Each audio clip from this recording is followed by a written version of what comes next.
Rob, this is Andy Pye. He was on Vice's Fightland, I think it's called. And to our left is, hey, it's skinny Xu Xiaodong. This is 2003 Xu Xiaodong. Wow. Look at Xu Xiaodong going in, headhunting. Yeah.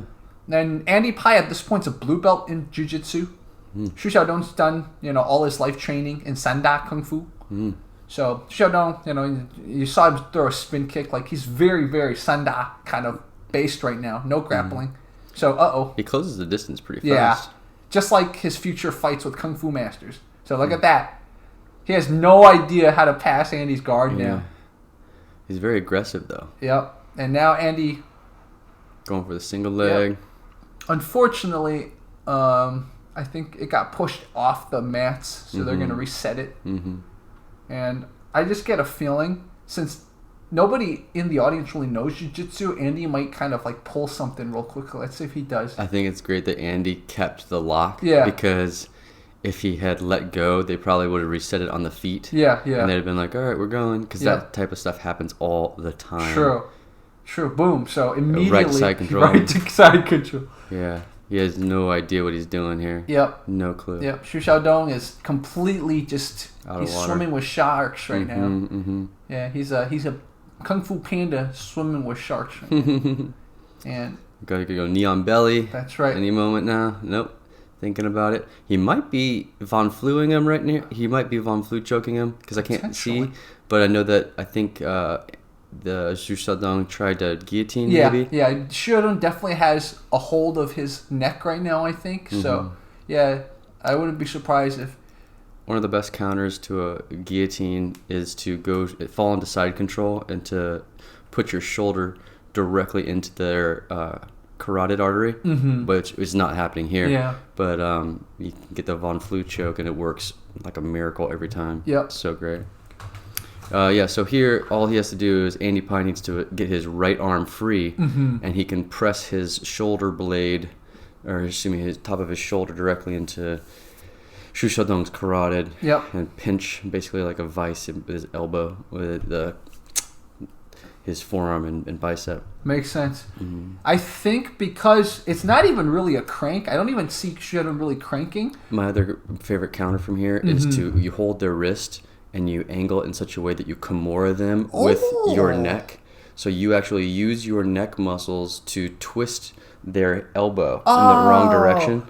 And you can Kimura them right here. Yeah. Andy would use, because Xu Xiaodong's holding Andy with his right arm, he's targeting Xu Xiaodong's right arm with that move. Yeah, you grab the wrist and you just Kimura them with your head. Wow, that's interesting. But I think... He's just letting him rest. He's just stalling. Yeah, his arm's going to get very tired. Yep, and he saw how explosive Xu Xiaodong was standing up, so he knows Xu Xiaodong doesn't know what to do here. So he's like, okay, he's kind of cranking my head, but I've been through worse. And also, he knows that all the blood is rushing to Xu Xiaodong's arm, and that it's going to get very tired. True. So right here, he's got a Von Flu choke. If he wants it, he could Kimura, he could Americana key lock.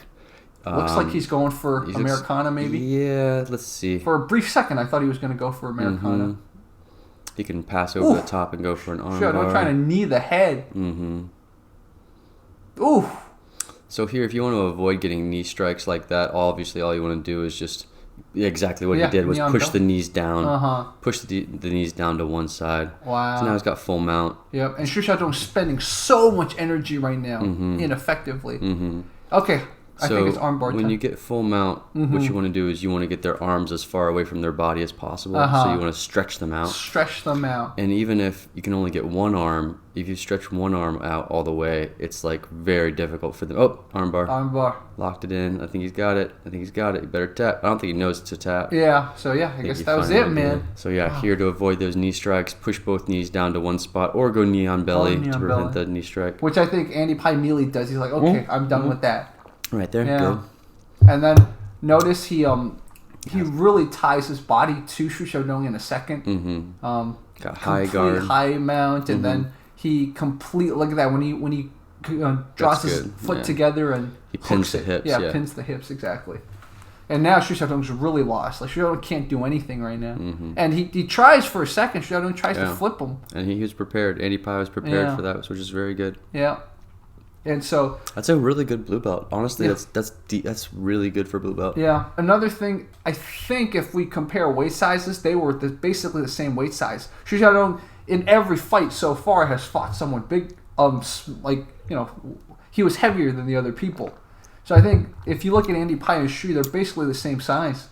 So that really helped Andy Pye. And then at this point, very good open guard and. Kind of maybe was he trying to tripod sweep a little bit? He's probably trying to ankle pick. Yeah, ankle pick. And I didn't even notice this the first time I watched this with the audience, but Andy Pye kept the lock on. Yeah. He's like, there's no way I got this great body lock. There's no way I'm going to let that go. I'm not going to let this reset. Yeah. Because in unsanctioned things like this, gyms are like, yeah, we don't know. Let's just keep them both striking. Yeah.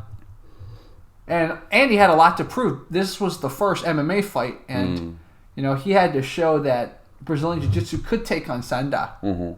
He's basically one of the few representatives of Brazilian Jiu-Jitsu right now. So these other gentlemen in the gi, those are the Sanda masters. I don't know what the deal is with that person who looks like he's wearing a black belt. I get a feeling they're not belted in judo or jiu-jitsu. They might be like taekwondo or something. Okay. Yeah, because a background behind this match, there were 2 other matches the same day. So this was an event. It wasn't just Xu Xiaodong versus Andy Pye. There were 2 other matches. And if you guys have seen the one-arm boxer versus the Wing Chun master one, Dai Shuanghai was actually the referee.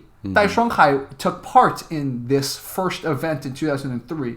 So that referee that we saw is a very famous MMA fighter. So pretty cool historical kind of exploration. But so guys, this was Xu Xiaodong versus Andy Pye. After this match, Xu Xiaodong went completely 180 with his training. He started training in judo and jiu-jitsu and wrestling. Smart man. Yeah, smart man. And I think he also had a little... This is probably the inception of when he realized, okay, like if I got defeated this bad and I'm a Sanda fighter, imagine these Kung Fu masters who don't even spar every day, how much they get destroyed. Yeah. And this is... The helplessness that one feels when they're on their back like this by somebody who's a weaker fighter, like a weaker person, is pretty demoralizing. Yeah. You're kind of like, why is it that I'm not able to manhandle this person who's clearly weaker than me muscularly? Yeah. And the other very interesting part is jiu-jitsu is so scientific. So once you learn it, you're like, it wasn't that hard to get it. But if you don't learn it, you don't understand that it's just that simple because your body doesn't think like that. Yeah, especially when you're in like fight or flight mode. Yeah. You're not thinking calmly. Exactly, guys. So guys, I'm so glad I finally got to watch this with Rob. And for those of you who haven't seen this before, this was Xu Xiaodong versus Andy Pye. And it's kind of fun to revisit videos that we've seen in the past with different people. Yeah. Cool, guys. This was Fight Commentary Breakdowns. Later.